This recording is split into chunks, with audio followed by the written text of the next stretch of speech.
Hi, இன்னைக்கு நம்ம பார்க்க போகிறது கான்ஸ்டிடியூஷன் ஆஃப் இந்தியா, இந்திய அரசமைப்பு சட்டம். ஓகே, இப்போ இந்த கான்ஸ்டிடியூஷன் எதுக்கு, இது என்னென்னலாம் பண்ணும், எதுக்காக நமக்கு இது தேவை, இதோட அவசியம் என்ன அப்படின்னு நிறைய கொஷின் இருக்கும். அதுக்கு சிம்பிளாக சொல்லணும் அப்படின்னா யுனைட்டி இன் டைவர்சிட்டி தான் நம்மளோட தாரக மந்திரம்னே சொல்லலாம்.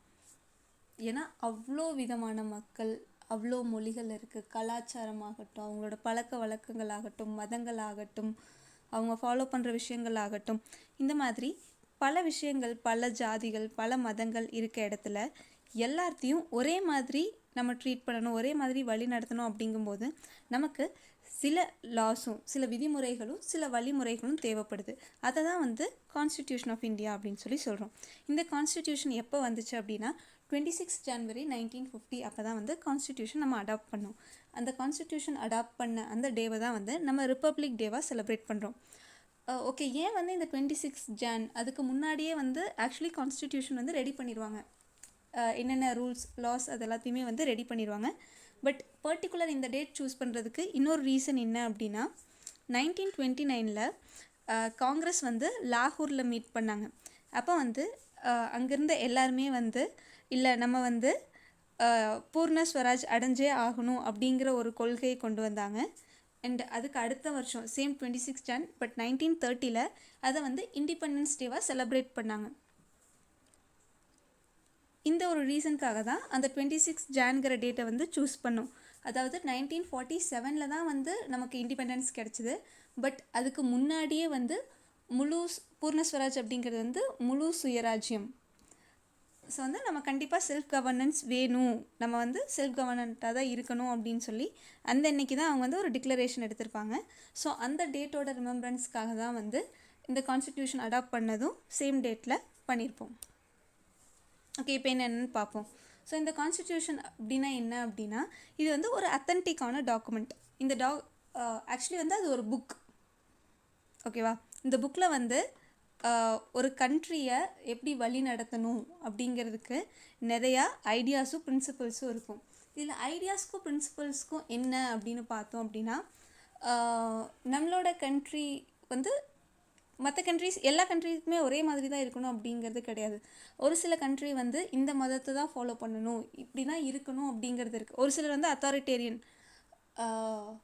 அரசாட்சிக்கு கீழே இருப்பாங்க. இல்லை ஒரு சில கண்ட்ரிஸ் ஒருத்தர்கிட்ட தான் எல்லா பவர்ஸுமே இருக்கும். பட் நம்ம கண்ட்ரி பார்லிமெண்ட்ரி டெமோக்ரஸி, அதாவது நம்ம யாரை எலெக்ட் பண்ணுறோமோ அவங்க தான் நம்மளை அவங்க ஒருத்தவங்களை ஹெட்டாக சூஸ் பண்ணி அவங்க தான் நம்மளை கவர்ன் பண்ணுறாங்க. ஸோ இந்த மாதிரி டிஃப்ரென்ஸ் இருக்கு இல்லையா. ஸோ கான்ஸ்டிடியூஷனும் அந்த மாதிரி டிஃபர் ஆகும். அண்ட் எல்லா கண்ட்ரிக்கும் கான்ஸ்டிடியூஷன் இருக்கான்னு கேட்டால் அப்படிங்கிறது கிடையாது. ஸோ இந்த ஐடியாஸ் பிரின்சிபல்ஸுங்கிறது அந்தந்த நாட்டை பொறுத்து அங்கே இருக்க மக்கள் எது சூட் ஆகும் அப்படிங்கிறத பார்த்து தான் பண்ணுறோம். ஸோ இப்போ அமெரிக்கா பார்த்தா அது ஒரு கேபிட்டலிஸ்ட் எக்கனாமி. அங்கே ஒரு சிம்பத்தி அப்படியெல்லாம் எதிர்பார்க்க முடியாது. பட் நம்ம கண்ட்ரீஸ்க்கு அதை எடுத்துகிட்டு வர முடியுமான்னு பார்த்தா கிடையாது. அதே மாதிரி பாகிஸ்தான் ஆகட்டும், ஸ்ரீலங்கா ஆகட்டும், ஆப்கானிஸ்தான் ஆகட்டும், அவங்கெல்லாம் ஒரே ஒரு ரிலீஜியன் தான் அங்கே ஸ்டேட் ரிலீஜியனாக இருக்கும்.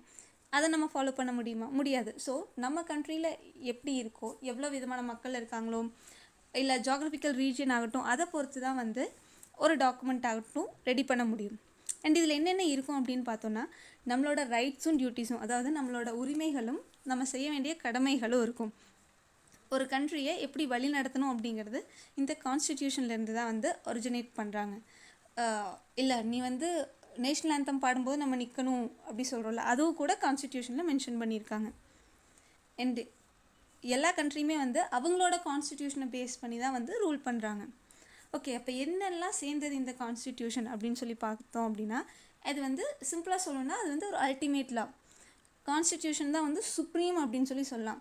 இப்போது எது ரொம்ப பெருசு அப்படின்னு கேள்வி கேட்கும்போது ஆப்வியஸாக கான்ஸ்டிடியூஷன் தான். நம்ம கவர்மெண்ட் ஃபாலோ பண்ணுறோம் இல்லையா, கவர்மெண்ட் நமக்கு லாஸ் எல்லாம் இது பண்ணுறாங்க. இப்போ ஏதாவது ஒன்று வேணும் அப்படின்னா அதுக்கு பார்லிமெண்ட்டில் ரெசல்யூஷன் பாஸ் பண்ணி அங்கே டிபேட்டெல்லாம் நடந்து அதை ஒரு சட்டமாக இயக்குறாங்க. அதில் ஏதாவது ஒரு மிஸ்டேக்ஸ் இருந்ததுன்னா அது சுப்ரீம் கோர்ட், ஹைகோர்ட் அங்கே போகுது இல்லையா. இது எல்லாமே எங்கேருந்து வருது, அதோட பவர்ஸ் எங்கேருந்து வருது, இல்லை கோர்ட்டுக்கு ஹைகோர்ட்டில் இது பண்ணிட்டாங்க சுப்ரீம் கோர்ட் போகலாம், இல்லை ஜட்ஜஸ் வந்து அங்கே ஏதாச்சுன்னா திரும்ப ரிவ்யூ போகலாம். இது எல்லா பவர்ஸுமே எங்கேருந்து நம்ம டெரைவ் பண்ணுறோம் அப்படின்னா கான்ஸ்டிடியூஷனில் இருந்து தான். எங்கள் கான்ஸ்டிடியூஷனில் இருக்கிறத நம்ம கண்டிப்பாக ஃபாலோ பண்ணி தான் ஆகணும். ஒரு கவர்மெண்ட் பாடிஸ்க்கு ஒரு போலீஸ் ஸ்டேஷனாக யாராவது ஒருத்தர் வந்தாங்கன்னா ஃபர்ஸ்ட் வந்து என்னென்னு விசாரிக்கணும், எஃப்ஐஆர் போடணும், இல்லை மஜிஸ்ட்ரேட் கிட்ட கொண்டு போய் இவ்வளோ அந்த டைம் லிமிட்டில் அவங்க முன்னாடி காமிக்கணும். அந்த மாதிரி எல்லாத்துக்குமே போலீஸ் ஸ்டேஷன்னு கிடையாது, ஒரு எலெக்ஷன் கமிஷன் ஆகட்டும், ஒரு ஸ்கூல்னால் எப்படி இருக்கணும், ஒரு காலேஜ்க்கு என்னென்ன ரெகுலேஷன்ஸ் இருக்குது, அங்கே அடிப்படை வசதிகள் எவ்வளோ இருக்கணும், ஒரு ஹாஸ்பிட்டல் ஆகட்டும், இந்த மாதிரி எல்லாத்தையுமே கான்ஸ்டிடியூஷனில் தான் வந்து கொடுத்துருக்காங்க. அண்ட் டைரக்டிவ் பிரின்சிபல்ஸ் அப்படின்னா என்ன அப்படின்னா ரைட்ஸ் அப்படிங்கிறது நமக்கு கொடுக்கப்பட்ட உரிமைகள், ஃபண்டமெண்டல் ரைட்ஸ் அப்படிங்கிறது வந்து அடிப்படை உரிமைகள். அண்ட் டியூட்டிஸ் அப்படிங்கிறது நமக்கு எப்படி வந்து நம்ம கவர்மெண்ட் உரிமை கொடுத்துருக்கோ அதே மாதிரி நம்ம நாட்டுக்கு செய்ய வேண்டிய கடமைன்னு இருக்குது. டைரக்டிவ் பிரின்சிபல்ஸ் இந்த ரெண்டுமே வந்து பார்க்கலாம், நம்ம எல்லாத்தையுமே பார்க்கலாம். டைரக்டிவ் பிரின்சிபல்ஸுங்கிறது என்ன அப்படின்னா இப்போது நம்மளது நிறைய ஸ்டேட்ஸ் இருக்குது இல்லையா. இப்போ சென்ட்ரல் கவர்மெண்ட் வந்து ஒரு லா கொண்டு வந்தாங்கன்னா அது ஸ்டேட் யூனியன் டெரிட்டரிஸ் எல்லாத்துக்குமே காமனாக இருக்கும். பட் அதே வந்து ஸ்டேட் கவர்மெண்ட் தனித்தனியாக லா கொண்டு வருவாங்கள்ல. இப்போ தமிழ்நாடு ஸ்டேட் கவர்மெண்ட் ஒரு இது கொண்டு வந்தாங்கன்னா அது வேறு மாதிரி இருக்கும், கர்நாடகா அது வேறு மாதிரி இருக்கும், ராஜஸ்தான் வேறு மாதிரி இருக்கும்ல. ஸோ அப்போது சென்ட்ரல் கவர்மெண்ட் ஆகட்டும் ஸ்டேட் கவர்மெண்ட் ஆகட்டும் ஒரு சட்டம் கொண்டு வர்றாங்கன்னா அது வந்து இந்த டைரக்டிவ் பிரின்சிபல்ஸை பேஸ் பண்ணி இருக்கணும். அந்த டைரக்டிவ் பிரின்சிபல்ஸில் என்ன இருக்கும் அப்படின்னா எப்படி வந்து ஒரு நல்ல விதமாக வழி நடத்தலாம், ஒரு ஸ்டேட்டை வந்து ஒரு வெல்ஃபேர் ஸ்டேட்டாக வந்து எப்படி கொண்டு போகலாம், அதாவது அடக்குமுறை மூலியமாக இல்லாமல் வெல்ஃபேர் மூலியமாக எப்படி ஒரு வெல்ஃபேர் ஸ்டேட்டாக மாற்ற முடியும் அப்படிங்கிறது டைரக்டிவ் பிரின்சிபல்ஸில் கொடுத்துருப்பாங்க. ஒரு விஷயத்தை செய்யணும் அப்படின்னா நிறைய வழி இருக்குல்ல, அதில் இந்த மாதிரி செய்யலாம் அப்படிங்கிறது மென்ஷன் பண்ணியிருப்பாங்க. இது எல்லாமே வந்து பார்க்கலாம். இப்போதைக்கு இதில் இருக்கிறது மட்டும் பார்ப்போம். ஓகே, எப்போ வந்து ஃப்ரேம் பண்ண ஆரம்பித்தாங்க கான்ஸ்டியூஷன் அப்படின்னு பார்த்தா 1946 கிட்டத்தட்ட 389 பேர் வந்து கான்ஸ்டிடியூஷன் அசம்பிளியில் இருந்தாங்க. எல்லாருமே வந்து நிறைய அப்பத்த அரசியல் கட்சிகள் இருக்கும் இல்லையா, அந்த கட்சியை சேர்ந்த நிறையா பேர் இருந்தாங்க. அண்டு வேறு வேறு இடங்கள்லேருந்து இப்போ இருக்க மாதிரி அப்போ ஸ்டேட் இருக்காது. அப்போ வந்து ப்ரொவின்சஸ் இருக்கும், பிரசிடென்சிஸ் இருக்கும், Bombay presidency, Madras presidency and some கிங்டம்ஸ்க்கு கீழே கொஞ்சம் இருக்கும். அந்த மாதிரி 389 பேர் வந்திருந்தாங்க. இந்த கமிட்டியோட சேர்மன் வந்து ராஜேந்திர பிரசாத். ஓகே, யாரெல்லாம் அதில் முக்கியமானவங்க யார் இருந்தாங்கன்னு பார்த்தா நேரு, வல்லபாய் பட்டேல், மௌலானா ஆசாத், ராதாகிருஷ்ணன், விஜயலக்ஷ்மி பண்டிட், சரோஜினி நாயுடு இவங்க எல்லாமே இருந்தாங்க. அண்ட் உமன் மெம்பர்ஸ் பெண்கள் எவ்வளோ பேர் இருந்தாங்கன்னு பார்த்தா 15 பேர் இருந்திருக்காங்க. அண்ட் டிராஃப்டிங் கமிட்டி அப்படிங்கிறது என்னென்னா வரைவு குழு அப்படின்னு சொல்லுவாங்க. எந்த ஒரு விஷயமே கொண்டு வர்றதுக்கு முன்னாடி ரஃப் காப்பி நம்ம சொல்லுவோம்ல, கிட்டத்தட்ட அந்த மாதிரி வச்சுக்கலாம். ஓகே, இதெல்லாம் இருக்கணும், எல்லாத்தையுமே எடுத்தோடனே ஃபேராக பண்ண முடியாதுல்ல. ஸோ அந்த மாதிரி எல்லாத்தையுமே கலெக்ட் பண்ணுறது இல்லை உருவாக்குறது இருப்பாங்களே, அது வந்து 8 பேர் அந்த கமிட்டியில் இருந்தாங்க. அந்த டிராஃப்டிங் கமிட்டியோட சேர்மன் வந்து other then B R Ambedkar, father of our constitution, and அட்வைஸராக வந்து பிஎன் ராவ் வந்து அப்பாயிண்ட் பண்ணியிருந்தாங்க. இந்த டிராஃப்டிங் கமிட்டி எப்போ ஃபர்ஸ்ட் டைம் மீட் பண்ணாங்க அப்படின்னா 9th December 1946 அண்ட் அந்த டேலேயே வந்து ஸ்டார்ட் பண்ண ஆரம்பிச்சிட்டாங்க. எதை வந்து முன்னுதாரணமாக எடுத்திருந்தாங்க? ஓகே, கான்ஸ்டிடியூஷன் வேணும்னு முடிவு பண்ணியாச்சு, பட் ஏதாவது ஒன்று பேஸ் பண்ணி இருக்கணும்ல. ஆல்ரெடி நமக்கு ஒரு விஷயம் தெரிஞ்சிருந்ததுன்னா இந்த மாதிரி பண்ணலாம், நம்மளுக்கு ஏற்ற மாதிரின்னு பண்ணலாம். ஸ்டார்டிங்லேருந்து பண்ண முடியல. அப்படி எதை வந்து இவங்க ஒரு எக்ஸாம்பிளாக எடுத்திருந்தாங்க அப்படின்னு சொல்லி பார்த்துருந்தோன்னா கிட்டத்தட்ட 60 நாடுகளோட கான்ஸ்டிடியூஷனை, United Kingdom, USA, Soviet, France, Switzerland, அந்த மாதிரி நிறைய கண்ட்ரிஸோட கான்ஸ்டிடியூஷனை அவ்வளோ தரவாக பார்த்து அதில் என்னென்னலாம் வந்து பெஸ்ட்டான ஃபீச்சர்ஸ் இருக்குது, அதில் நம்ம கண்ட்ரிக்கு எது வந்து சூட் ஆகும் அப்படின்னு சொல்லி எல்லாத்தையுமே அவங்க பார்த்து தான் கான்ஸ்டிடியூஷன் ஃபார்ம் பண்ணாங்க. ஸோ அவங்க எவ்வளோ கொஞ்சம் காலத்துலேயே முடிச்சிட்டாங்களா அப்படின்னு பார்த்தோன்னா கிடையவே கிடையாது. கிட்டத்தட்ட 2000 அமெண்ட்மெண்ட்ஸ் இருந்தது. அமெண்ட்மெண்ட் அப்படிங்கிறது வந்து திருத்தங்கள். ஒரு லா வந்து ஓகே இது நம்மளுக்கு சூட் ஆகும் அப்படின்னு சொல்லி எடுத்திருப்பாங்க ஒரு சட்டம். ஆனால் திரும்ப 8 பேர் கமிட்டியில் கொஞ்சம் பேர் தானே இருக்காங்க. திரும்ப அந்த அசம்பிளியோட டிஸ்கஸ் பண்ணும்போது பார்த்தோன்னா வேறு வியூ பாயிண்ட் வரும். இல்லை இதனால் ஆல்ரெடி பிரச்சனை வந்திருக்கு, அந்த மாதிரி சொல்லும்போது பார்த்தா மாற்றுவாங்கள்ல. ஓகே அப்படின்னா இது வேண்டாம், இதை திருத்தி இது எழுதிக்கலாம் அப்படின்னு மாற்றுவாங்கள்ல. அதுதான் வந்து அமெண்ட்மெண்ட்ஸ். எப்போ இந்த ஒர்க் முடித்தாங்க அப்படின்னு பார்த்தா 26 November 1949 தான் வந்து முடிச்சிருக்காங்க. கிட்டத்தட்ட 2 வருஷம் 11 மாதம் 17 நாள் ஆச்சு இந்த கான்ஸ்டிடியூஷன் முடிக்கிறதுக்காக. ஸோ இந்த முடிச்ச அன்றைக்கி 26 நவம்பர் தான் வந்து நம்ம டே ஆஃப் கான்ஸ்டிடியூஷனாக செலிப்ரேட் பண்ணுறோம். அதாவது இந்திய அரசமைப்பு சட்ட நாள். இதுக்கு எவ்வளோ செலவாயிருக்கும்? ஏன்னா இவ்வளோ கிட்டத்தட்ட 60 கண்ட்ரியோட கான்ஸ்டிடியூஷன் புரட்டியிருக்காங்க அப்படிங்கும்போது 64 லட்ச ரூபா இதுக்குன்னு செலவாயிருக்கு. நம்ம கான்ஸ்டிடியூஷனோட அப்ஜெக்டிவ் என்ன, அதாவது நோக்கங்கள் என்ன அப்படின்னு பார்க்கும்போது ப்ரியாம்பிள் அப்படிங்கிறது என்னென்னா முகப்புரை, அதாவது இன்ட்ரொடக்ஷன் சொல்லுவோம், இல்லை ப்ரிஃபேஸ் சொல்லுவோம்ல, அதுதான் ப்ரியாம்பிள். ஸோ ப்ரியாம்பிள் என்ன ஸ்ட்ரெஸ் பண்ணுது அப்படின்னா ஜஸ்டிஸ், நீதி, லிபர்ட்டி, சுதந்திரம், ஈக்குவாலிட்டி, சமத்துவம், ஃப்ராட்டர்னிட்டின்னா சகோதரத்துவம், இந்த நாளையும் தான் வந்து நம்ம கான்ஸ்டிடியூஷன் ஸ்ட்ரெஸ் பண்ணுது. ஓகே, அப்போது ப்ரியாம்பிள்னால் என்ன அப்படின்னு பார்க்கும்போது ஆல்ரெடி சொன்னோம்ல இன்ட்ரொடக்ஷன்னு. ஸோ நம்ம இந்தியன் கான்ஸ்டிடியூஷனோட ப்ரியாம்பிளில் என்ன இருக்குது அப்படின்னா இந்தியா இஸ் அ சவரன் சோஷியலிஸ்ட் செக்யுலர் டெமோக்ராட்டிக் ரிப்பப்ளிக், இதுதான் வந்து நம்ம ப்ரியாம்பிளில் இருக்குது. இதை தான் என்னென்னு பார்க்க போகிறோம். சவரன் அப்படின்னா வந்து இறையாண்மைன்னு சொல்லுவோம்ல, இந்திய நியூஸ் பார்க்கும்போது அடிக்கடி சொல்லுவாங்க இந்திய இறையாண்மைக்கு அப்படிங்கிற வேர்டு இருக்குல்ல, அதுதான் வந்து சவரன். அதாவது நம்மளோட மக்களுக்கே வந்து ஆட்சி பண்ணுற அதிகாரத்தை கொடுக்கறது தான் வந்து சவரன் அப்படின்னு சொல்லி சொல்கிறது. யாராவது ஒருத்தர் வந்து ஒரு ஃபோர்ஸ் மூலியமாகவோ மிலிட்ரி மூலியமாகவோ ஆட்சி செய்யாமல் நம்ம எல்லாருமே ஓட் போட்டு எம்எல்ஏஸ் எம்பி ஓட் போடுறோம் இல்லையா, அவங்க வந்து சிஎம் கேண்டிடேட் பிஎம் கேண்டிடேட்டை சூஸ் பண்ணுறாங்க இல்லையா. ஸோ அது கூட எக்ஸாம்பிளாக சொல்லலாம். இல்லை பிரசிடெண்ட் வந்து இன்டைரக்ட் எலெக்ஷன் மூலியமாக எலெக்ட் பண்ணுறோம், அதுவும் வந்து சவரன் தான். நம்மளை யார் கவர்ன் பண்ணுறா, நம்ம யார் ஆட்சி பண்ணுறா அப்படிங்கிறது முடிவு பண்ணுறது நம்ம தான்.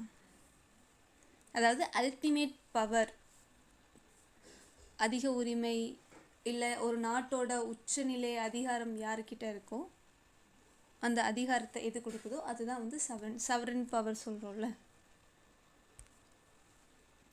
அப்போது செக்யுலர்னால் என்ன அப்படின்னு பார்த்தோன்னா மதச்சார்பின்மை அப்படின்னு சொல்லுவோம்ல, செக்யுலர்னால் அதுதான் meaning.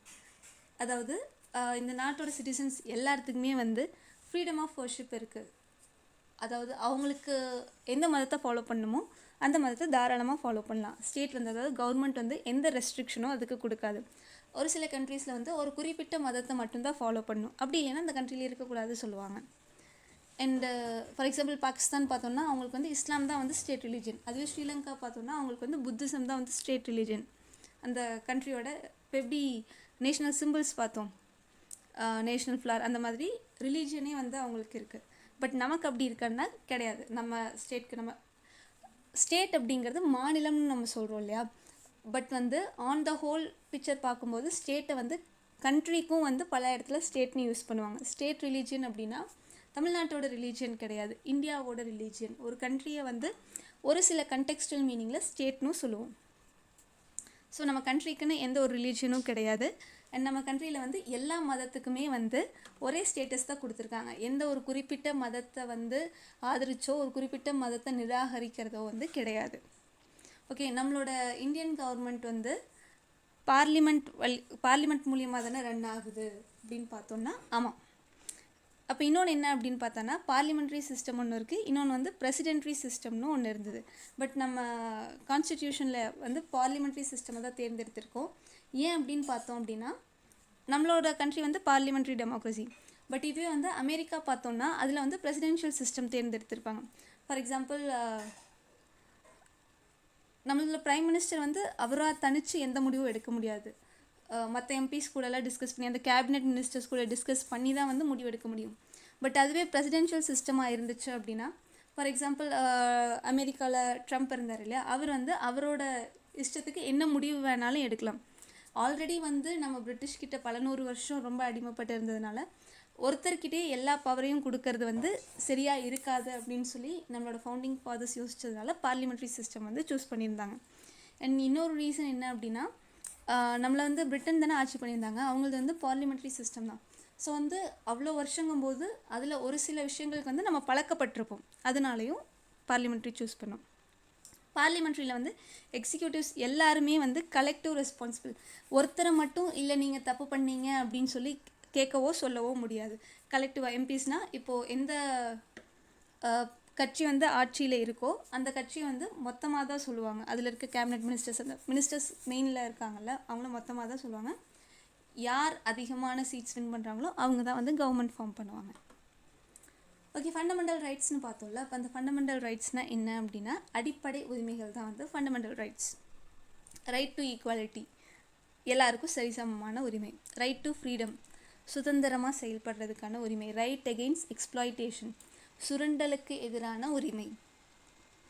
Right to freedom of religion, எந்த ஒரு ரிலீஜனை வேணாலும் நம்ம ஃபாலோ பண்ணிக்கலாம். கல்ச்சுரல் அண்ட் எஜுகேஷ்னல் ரைட்ஸ், கலாச்சார மற்றும் கல்வி உரிமை. உன்னோட எஜுகேஷனையோ நீ எந்த கல்ச்சரை ஃபாலோ பண்ணணும் அப்படிங்கிறதும் வந்து உன்னோட இஷ்டம், அதை வந்து யாரும் போஸ்ட் பண்ண முடியாது. And right to constitutional remedies, சட்ட தீர்வு பெறும் உரிமை. ஒருவேளை இதில் உனக்கு ஏதாவது ப்ராப்ளம் இருந்துச்சு அப்படின்னா அதுக்கு வந்து இந்த கான்ஸ்டிடியூஷன் மூலமாக, அரசமைப்பு சட்டம் மூலியமாக அதுக்கான தீர்வும் வந்து உனக்கு இருக்குது. இதுவும் நம்மளோட ஒரு அடிப்படை உரிமை. ஓகே, அப்போது டைரக்டிவ் பிரின்சிபல்ஸ்னால் என்ன? வழிகாட்டி நெறிமுறை அப்படின்னு சொல்லலாம் டைரக்டிவ் பிரின்சிபல்ஸை. ஒரு சட்டம் வந்து கொண்டு வர்றாங்க அப்படிங்கும்போது, இப்போ கவர்மெண்ட் வந்து இப்போது கரண்ட்டுக்காகட்டும், இல்லை இப்போ ஃபார்மர்ஸ் ப்ராப்ளம் போயிட்டுருக்குல்ல, அந்த மாதிரி ஒரு சட்டம் வந்து ஒரு குறிப்பிட்ட விஷயத்துக்காக அவங்க கொண்டு வர்றாங்க அப்படின்னா என்னென்ன விஷயத்தெல்லாம் அவங்க கவனத்தில் வச்சுக்கணும், இதில் கண்டிப்பாக இந்த விஷயம் பண்ணியிருக்கணும், இல்லை என்னென்னலாம் பண்ணலாம் அப்படின்னு ஒரு சஜஷன்ஸ் இல்லை ரெக்கமெண்டேஷன்ஸ்னு வச்சுருக்கலாம். இது வந்து கண்டிப்பாக பண்ணி தான் ஆகணுங்கிறது கிடையாது. இப்போ ஃபண்டமெண்டல் ரைட்ஸ் வந்து கண்டிப்பாக இருக்குது. ஒருவேளை இதில் நமக்கு ஏதாவது ஸ்டேட் ப்ராப்ளம் பண்ணுச்சுன்னா நம்ம வந்து கோர்ட்டுக்கு போகலாம். பட் டைரக்டிவ் பிரின்சிபல்ஸ் வந்து அப்படி கிடையாது. ஸ்டேட் ஃபாலோ பண்ணணும் அப்படிங்கிறது வந்து அவங்களுக்கு ஒரு அவங்களுக்கா தோணணும், அவங்களா பண்ணணுமோ தவிர, பட் அதுக்கு வந்து நம்ம கோர்ட்டுக்கோ அதுக்கெலாம் வந்து போக முடியாது. இல்லை ஏன் இப்படி பண்ணல அப்படின்லாம் நம்ம கேட்க முடியாது. யூனிவர்சல் அடல்ட் ஃப்ரான்ச்சைஸ், அதாவது ஃப்ரான்ச்சைஸ்னாவே வந்து ஓட்டுரிமை. யூனிவர்சல் அப்படின்னா எல்லாத்துக்குமே நம்ம கண்ட்ரியில் வந்து ஓட்டு போட உரிமை இருக்குது. அதாவது 18 வயசான எல்லாத்துக்குமே, ஜாதினாலேயோ மதத்தினாலேயோ இல்லை பாலினம்னாலேயோ இல்லை அவங்களோட பொருளாதார சூழ்நிலை அப்படி எந்த ஒரு ஸ்பெசிஃபிகேஷனுமே இல்லாமல் உனக்கு 18 இயர்ஸ் ஆயிருக்கா, இந்தியன் சிட்டிசனாக இருந்தால் ஓட் பண்ணலாம். பட் பல கண்ட்ரீஸில் வந்து ஈவன் அமெரிக்காலேயே கூட ஒரு பெரிய ஸ்ட்ரகிள்க்கு அப்புறம் தான் வந்து உமன்ஸ்க்கு வந்து ஓட்டிங் ரைட்ஸ் கொடுத்தாங்க. பட் நம்ம கண்ட்ரி அப்படி கிடையவே கிடையாது. இண்டிபெண்ட் ஆன உடனேயே எல்லாத்துக்குமே ஓட்டிங் ரைட்ஸ் கொடுத்தாங்க. ஃபண்டமெண்டல் டியூட்டிஸ் என்னென்னு சொல்லி பார்ப்போம். அதாவது நம்மளுக்கு உண்டான கடமைகள். இது வந்து இதெல்லாம் கொடுக்கணுமா அப்படின்னு தோணும். பட் ஆக்சுவலி வந்து ஃபண்டமெண்டல் டியூட்டிஸ் வந்து கான்ஸ்டிடியூஷனில் ஸ்டார்டிங்கில் இல்லை. எமர்ஜென்சி டைம் பீரியட் வந்தது, இந்திரா காந்தி மேம் பிரசிடெண்ட்டாக இருக்கும்போது அந்த டைம் பீரியடில் நடந்த சம்பவங்களுக்கு அப்புறம் இல்லை இதையும் வந்து நம்ம மென்ஷன் பண்ணணும், உரிமைகளை இருக்குது அப்படின்னு கேட்குற தெரிஞ்ச மக்களுக்கு அவங்களுக்கு உண்டான கடமைகளையும் செய்ய தெரியணும் அப்படின்னு சொல்லி இன்க்ளூட் பண்ணது தான் இது. அதாவது நம்மளோட நேஷ்னல் ஃப்ளாக், நேஷ்னல் ஆந்தம் வந்து ரெஸ்பெக்ட் பண்ணணும், நம்மளோட கான்ஸ்டிடியூஷனை ரெஸ்பெக்ட் பண்ணணும், அண்ட் நம்மளோட லீடர்ஸ் ஃப்ரீடம்காக ஃபைட் பண்ணாங்கல்ல அவங்கள வந்து ஃபாலோ பண்ணணும். அண்டு எப்போ தேவைப்பட்டாலும் நம்ம நாட்டுக்காக சேவை செய்கிறதுக்கு ரெடியாக இருக்கணும், நம்ம நாட்டை எதிர்க்கிட்டேருந்து காப்பாற்றுறதுக்கு. எல்லாத்தையுமே வந்து நம்ம கூட பிறந்தவங்களாம் நினைக்கணும், அவங்களோட ஜாதி மதம் மொழி இனம் இதெல்லாம் பார்த்து இது பிரித்து வைக்கக்கூடாது. நம்மளோட ஹெரிட்டேஜ், அதாவது நம்மளோட பாரம்பரியம் அப்படிலாம் சொல்லுவாங்கள்ல, ஹெரிட்டேஜ்னால் ஆக்சுவலி பாரம்பரியம் வச்சுக்கலாம். பாரம்பரியம் அண்டு கன்சர்வ் அப்படின்னா பாதுகாக்கணும். நம்மளோட ஃபாரஸ்ட், ரிவர்ஸ், அதாவது காடு, ஆறு, ஏரி, அனிமல்ஸ் இது எல்லாத்தையுமே வந்து பாதுகாக்கணும். Science, humanity and feelings of reformation, அதாவது அறிவியல், மனிதாபிமானம். ரெஃபர்மேஷன் அப்படிங்கிறது சீர்திருத்தம்.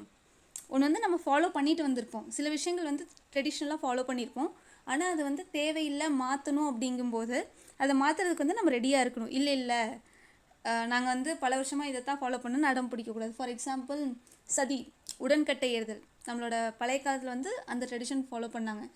பட் அது வந்து ரொம்ப பெரிய ஒரு தப்பான விஷயம். இல்லை அவங்க பண்ணாங்க நம்மளும் பண்ணணும், ஃபாலோ பண்ணணும்னு சொல்லி பண்ணக்கூடாது. ஸோ அந்த மாதிரி விஷயங்கள், அந்த மாதிரி சீர்திருத்தங்களை வந்து அக்செப்ட் பண்ணிக்கிறது. நான் வைலன்ஸ், அதாவது அமைதியாக இருக்கணும், எந்த விதமான வன்முறையை வந்து தூண்டக்கூடாது, அதே மாதிரி கவர்மெண்ட்டோட ப்ராப்பர்ட்டியை வந்து ப்ரொடெக்ட் பண்ணணும், பாதுகாக்கணும். அதே மாதிரி பேரண்ட்ஸ் இல்லை கார்டியன்ஸ் வந்து 6லேருந்து 14 வயசு வரைக்கும் அவங்க வீட்டில் ஒரு குழந்தை இருந்ததுன்னா அந்த குழந்தைய படிக்க வைக்கணும். அதுவும் வந்து ஒரு ஃபண்டமெண்டல் டியூட்டி. ஏன்னா எஜுகேஷன் ரொம்ப முக்கியம்ல. அண்டு கான்ஸ்டிடியூஷன் எழுதியிருப்பாங்கல்ல, அந்த ஒரிஜினல் கான்ஸ்டிடியூஷன் அது எங்கே இருக்குது அப்படின்னு சொல்லி பார்த்தோம் அப்படின்னா, நம்மளோட பார்லிமெண்ட் இருக்குல்ல, அந்த பார்லிமெண்ட்டோட லைப்ரரியில் வச்சுருக்காங்க. 2 இருக்குது, ஒன்று வந்து ஹிந்தியில், இன்னொன்று வந்து இங்கிலீஷில். இது வந்து ஹீலியம் கேஸ், அது வந்து ஒரு கேஸ், சன்னில் இருக்குதுன்னு பார்த்தோம்ல, ஹைட்ரஜன் ஹீலியம், அந்த கேஸ் வந்து ஃபில் பண்ண கேஸில் வச்சு இதை பத்திரமா பாதுகாக்கிறாங்க. Ambedkar, Gopalaswamy, KM Munshi, Syed Ahmed Saadulla, மிட்டர், Madhavrao, TTK, DP கைத்தன், இவங்க எல்லாமே வந்து டிராஃப்டிங் கமிட்டியில் இருந்த லீகல் எக்ஸ்பர்ட்ஸ், அதாவது சட்ட வல்லுநர்கள். அண்டு அம்பேத்கர் தான் வந்து இந்த குரூப்போட சேர்மனாக தலைவராக இருந்தார். சீஃப் ஆர்கிடெக்ட் அப்படின்னா வடிவமைப்பாளர் அப்படின்னு சொல்லலாம்.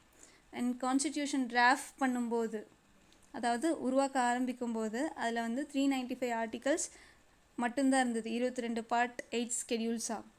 பார்ட் ஸ்கெடியூல்ஸ் என்ன அப்படின்னா, இப்போ எப்படி நமக்கு டேர்ம் 1, டேர்ம் 2, டேர்ம் 3 புக் இருக்குது, அதில் வந்து சாப்டர் வைஸ் இருக்குது, அந்த மாதிரி ஸ்கெடியூல்ஸ் அதுக்குள்ளே பார்ட்ஸ். ஆனால் இப்போ பார்த்தோன்னா 448 ஆர்டிகல்ஸ் இருக்குது, 25 பார்ட்ஸ், 12 ஸ்கெடியூல்ஸ். இது வந்து சேஞ்ச் ஆகிட்டே இருக்கும். இப்போ நாளைக்கே வந்து புதுசாக இன்னொன்று கொண்டு வந்தாங்கன்னா அது சேஞ்ச் ஆகிட்டே இருக்கும். இது வந்து எப்போவுமே நம்ம கூகுள் விக்கிபீடியாவை செக் பண்ணி அப்டேட்டில் இருந்துக்கலாம். ஜான் 2020 வரைக்கும் 104 அமெண்ட்மெண்ட்ஸ், திருத்தங்கள் செய்யப்பட்டிருக்கு. That's it. தேங்க்யூ.